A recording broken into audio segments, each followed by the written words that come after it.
డీలిమిటేషన్తో దక్షిణాది రాష్ట్రాలకు అన్యాయం చేసేలా బీజేపీ ప్రయత్నిస్తుందన్నారు సీఎం రేవంత్ రెడ్డి. పాపులేషన్ ప్రకారం డీలిమిటేషన్ చేస్తే ఉత్తరాది, దక్షిణాది రాష్ట్రాల మధ్య భారీ అంతరాలొస్తాయన్నారు.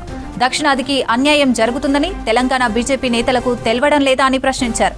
హైదరాబాద్ ట్యాంక్ బండ్ దగ్గర అంబేద్కర్ స్టాచ్యూకి నివాళి అర్పించారు. 60 నుంచి 90కి పెరుగుద్ది.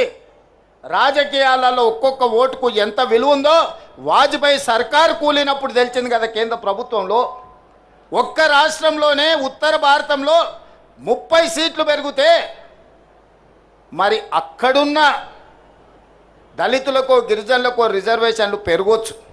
నేను కాదంటలేను.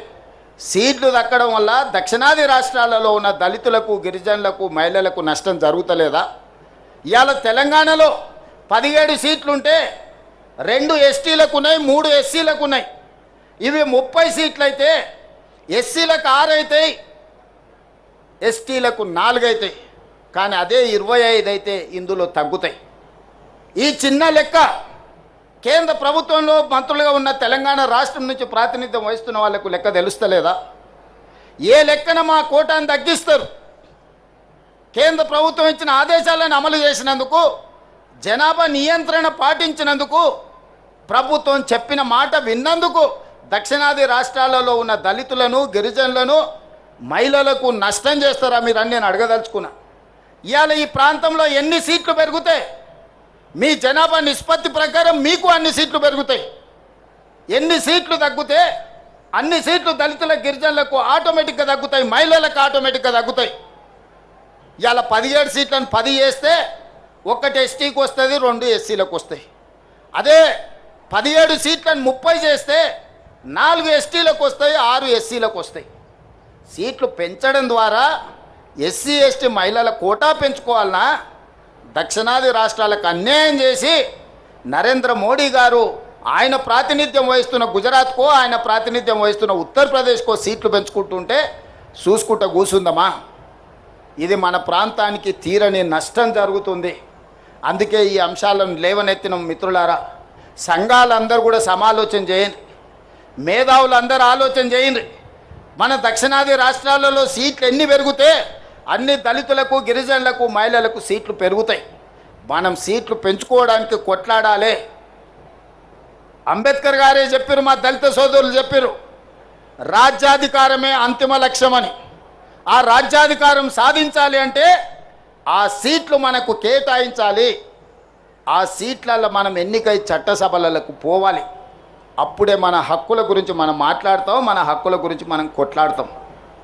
కాబట్టి ఈనాడు ఏదైతే రాజకీయ కుట్ర జరుగుతుందో, మహిళా రిజర్వేషన్ చేయాలంటే మాకెవరికి అభ్యంతరం లేదు.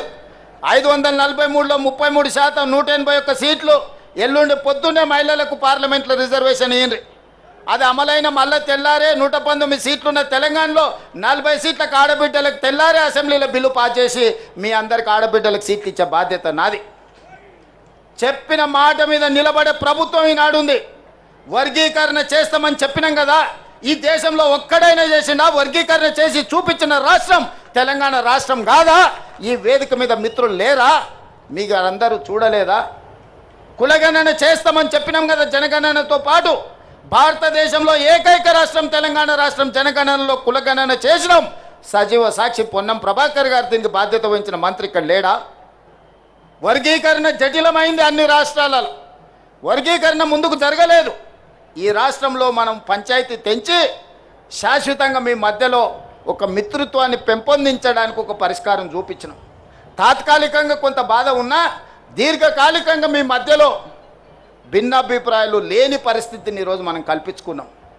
జనగణనలో కూడా కులగణన చేసి బలహీన వర్గాల లెక్క తేల్చిన ఇవాళ 56.33% తెలంగాణ రాష్ట్రంలో బలహీన వర్గాలు నేను లెక్క తేల్చిన ఏకైక రాష్ట్రం తెలంగాణ రాష్ట్రం.